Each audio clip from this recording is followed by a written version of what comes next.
Hello everyone. In this video, we are going to see the updated intrinsic value calculation for HDFC Bank. We already did the complete fundamental analysis in 2019 itself. So that video is available, but that video will be in Tamil, but anyways it will be understandable. So in this video, we are going to only calculate the intrinsic value and see any major differences taking the Q4 annual report into account. Before that, if you like our channel, please like, share and subscribe.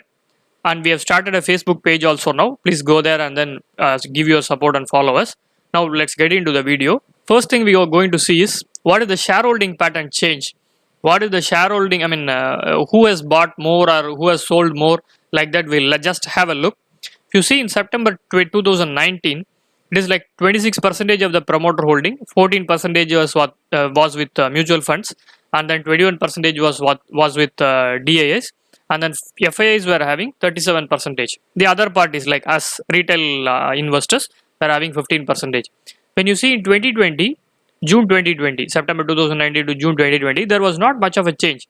Promoter holding remains same, mutual fund holdings also similar, but when you see DA is around same, and FA also it's almost same. So there was not much of anything that is happening between. FAs were not selling much or DAs are buying much, something that sort of things didn't happen much.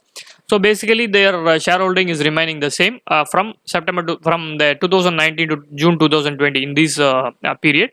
Now let's get into the intrinsic value calculation. So if you see, there was not much of even the number of shares didn't change much for HDFC Bank. It has remained around 549 crores of shares. Now their current price is 1074 rupees. So the market capitalization is around 5,89,000 crores. When you see the asset based calculation, you can see like the income from operations was around 1,24,000 crores in 2019. In 2020, if you see, it has increased up to 1,47,000. It is an around 18.5% increase. That's a very good amount of increase considering the current situation. And then their expenses. Previously it was around 81,000 crores. Now it has increased to 95,000 crores. That also increased to an extent of the revenue. So the revenue increased by 18.5%, almost similar to an extent. The expenses also increased.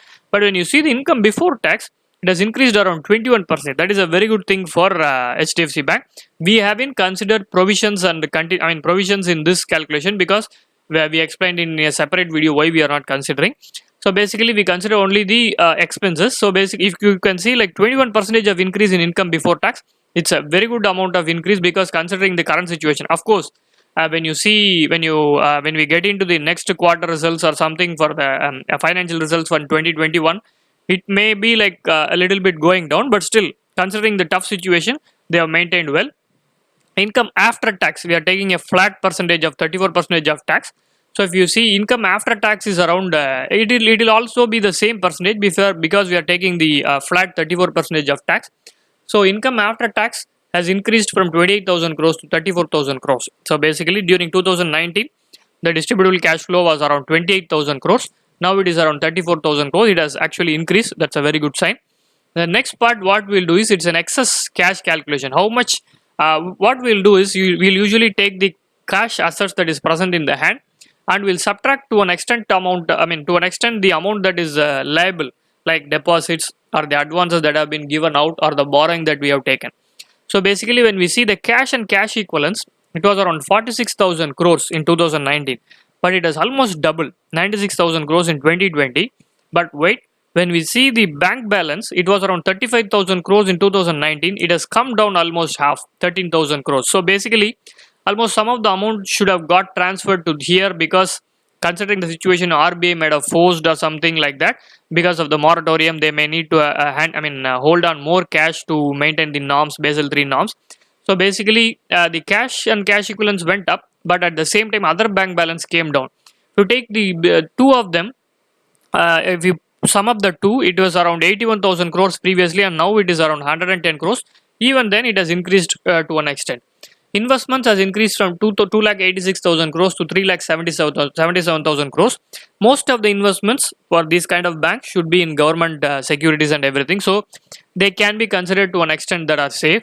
Borrowings, if you see, it was around 14. It was around 1,57,000 crores. Basically, what we are taking here is 10% of the borrowings they have to they have to handle from the cash currently available in hand. So that is what the calculation we do here.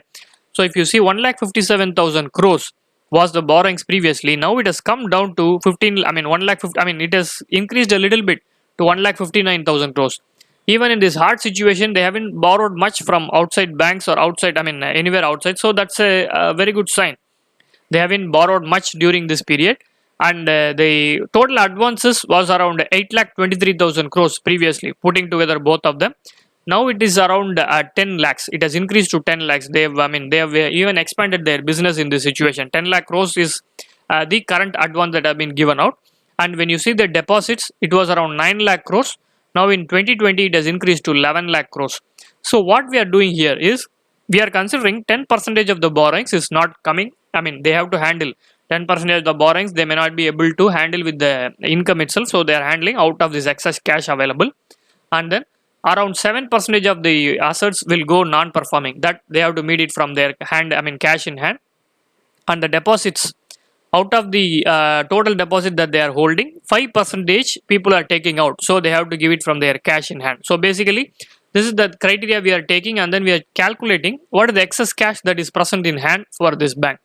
So if we calculate in this manner, previously we estimated the intrinsic value to be around 1,139 rupees. Now it has increased to 1,448 rupees.